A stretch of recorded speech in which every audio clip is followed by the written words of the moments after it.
Thank you for joining us for another edition of Conversations with Paul Brown. We are on Main Street in Williamston, and we're at Modern Supply Company. And up front, I'm just going to be honest, this is where I get my stuff. And I just call Patty and I say, I need a, and it's delivered. I don't know what I'm getting. I just turn it over to her, and she's taken care of me for a long, long time. That's just what we're going to say it up front.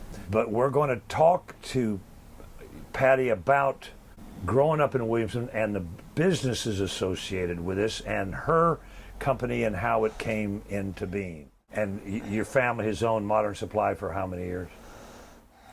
We've been in business here. I say we as a family because I have just joined the business since I retired from teaching. But my dad was here somewhere in the late 40s. Okay, after the war. After the war. Okay. Patty Holcombe is our guest. She is the new proprietor, so to speak, of Modern Supply after having been in education. Tell me how your family ended up with that house so many years ago on Main Street in Williamston. I really don't know the particulars, but it goes way back to the 30s when the Major family all lived in that one house. And we watched the first TV in the home, and it was so snowy, but we're sitting there thinking, oh, look, isn't this wonderful? This was great. And I don't really know how long that lasted, but it was the Major home. I do think, and I should have researched about what name it was, because sometimes the Major spoke of it as somebody else's home. Okay. He was in the Navy? He was in the Navy. He worked as a pharmacist mate. She lived in Hyattsville.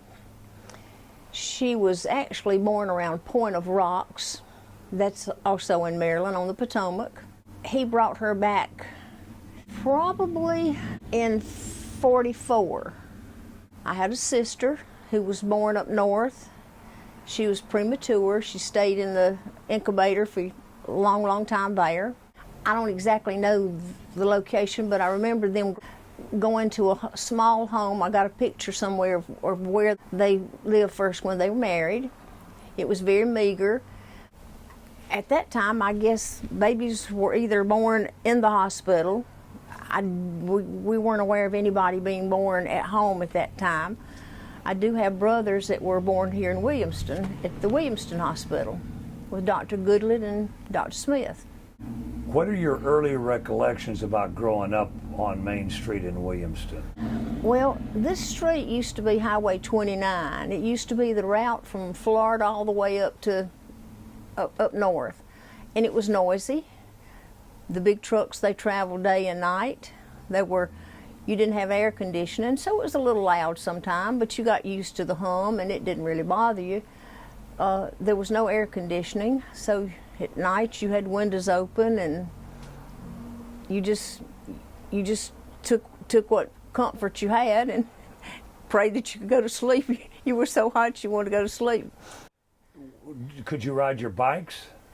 Oh yeah. In fact, Main Street was our playground. We skated all up and down. We knew all the rough spots in the sidewalk. Hopscotch, those outdoor games. We didn't play inside. Played tag, and we played, softball. We had a big field in the backyard. We made our bases out of rocks and whatever. And you went to what high school? I went to Palmetto High School.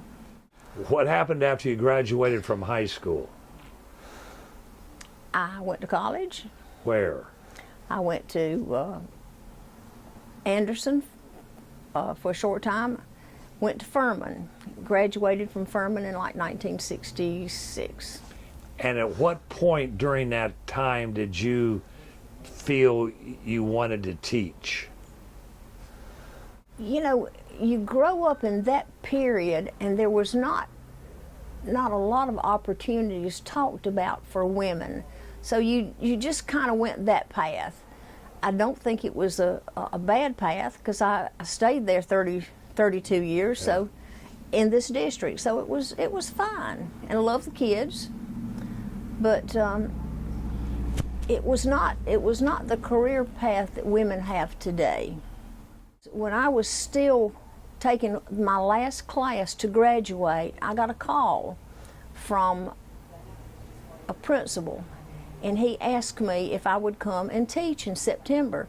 And I said, well, I have not officially graduated. And I said, I can't, I'd love to, but I can't do that. He said, well, you just hold on. We'll see what we can work out. So that was in the summer, and by September I had a job. It was, you know, you didn't go through interviews and those kind of things, fill out a bunch of forms like you do now. Where was your first job, first teaching job? Pelzer, at 5th and 6th grade. Our guest is Patty Holcombe. When we come back, we're going to continue our conversation with her.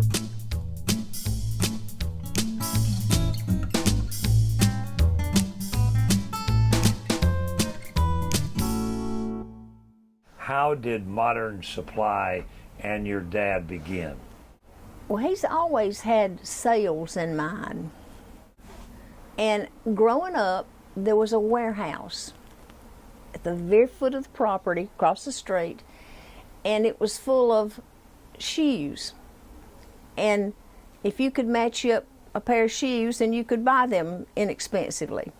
The first memory I've got of business with my dad was when I was in high school, and he built a building up the street across from Burger King, and he sold some used TVs. He would take a trailer and drive up north and buy TVs, get them refurbished, and then he would sell them. But somebody came along and wanted to rent that building, and he says, okay, I'll just move out and you can have this location. It's a brand new building. And so he moved down to this building, which had been Tolly Home Supply at one point. So that was in the late 50s, early 60s. As a youngster, did you come into this store a lot? Most every day. It was close, you know. We could walk down here. Did you ever go to work for him and get paid? You didn't know my dad, did you? No. I worked one summer, having been in schoolwork for a long, long time, around children all day, had 3 girls of my own.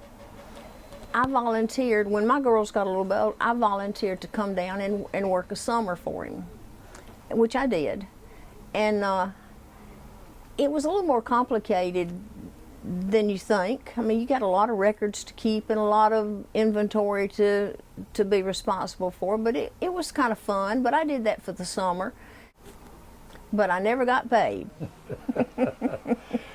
At some point, your dad could no longer run the business. Then what happened to it? My brothers came in and they managed it for a while. One managed it for several years, and then the other one came in, and finally it's not what either one of them really wanted to do, so they kind of hollered help. So my being just retired, I said, well, why not? So I came in here after school at first, and then when I officially retired, then I came in full time. But I had somebody here that had been here a long time. Who was that? That was Bobby. Tell me about Bobby. I think Bobby, I accused him of growing up in the store, and I think he pretty much did. I think he looked at my dad as a father image, right. And they kind of took care of each other. As Bobby was growing and learning, he started as a delivery guy who was known as could remember everything and knew where everything was. He was my dad's cue card about where things were and what things were. As my dad got older, though, he really depended on Bobby a lot for sales. And Bobby pretty much ran the inside for a good many years. It really didn't start with appliances. It started with RCA TVs. And it was in the maybe late 50s, early 60s, to where RCA with their color came out. My dad had a truck. He had a trailer. He had another trailer made. He took it to Atlanta and loaded up with TVs. He came back to Williamston. We unloaded, put them on the floor. No fancy display, but he would open the box, turn it over, put the TV on top of it, and that was his display. He had a philosophy though. He did it cost plus 10%, and within a week he sold everything he bought. So he went back. So that was his philosophy. He built his business on trying to give the customer a good price, not making a whole lot himself.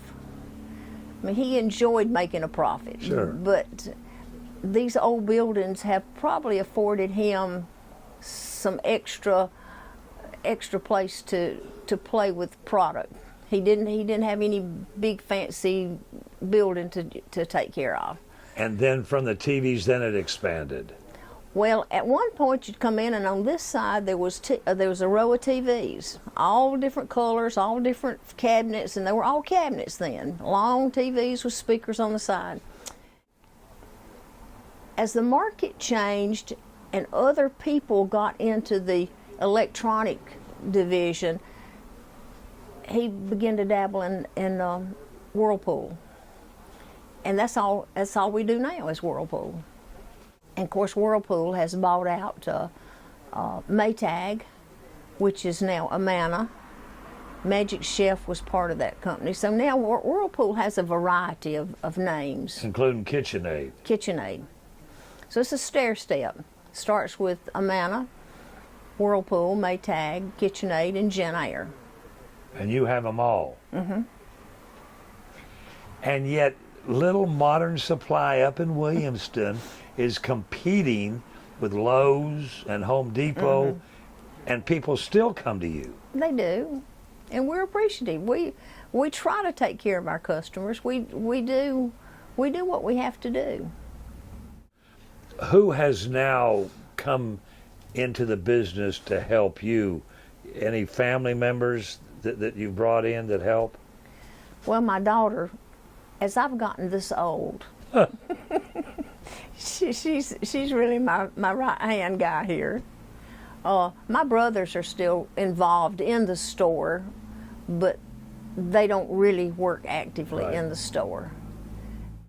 I would think that you are now dealing with possibly 3 generations of families? Most likely. Yeah. Have you got any stories about people whose that have been their great grandfather or mother came in here? I guess I get my biggest surprise from somebody that will walk in the door and they'll ask about something and I say, I remember you taught me in the 2nd grade, or you were my teacher. And I'm looking at this big tall guy that doesn't look like that 2nd grader that I remember.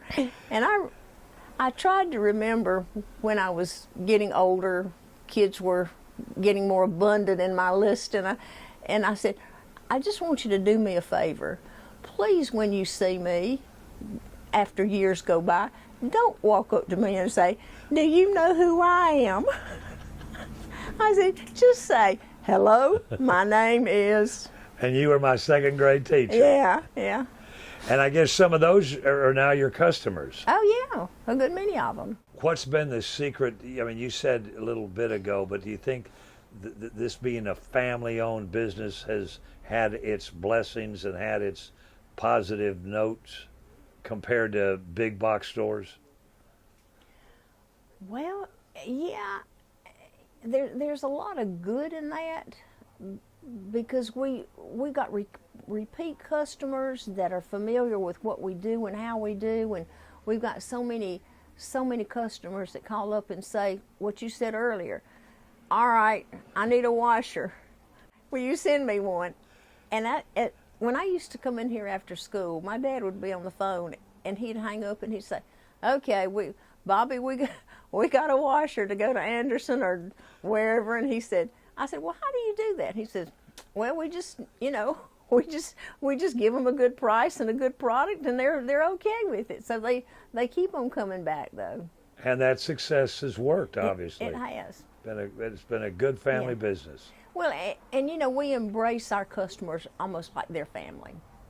We do embrace them very warmly. So. And as one of those customers, we appreciate it very, very, very much. Well, thank you, Paul Brown.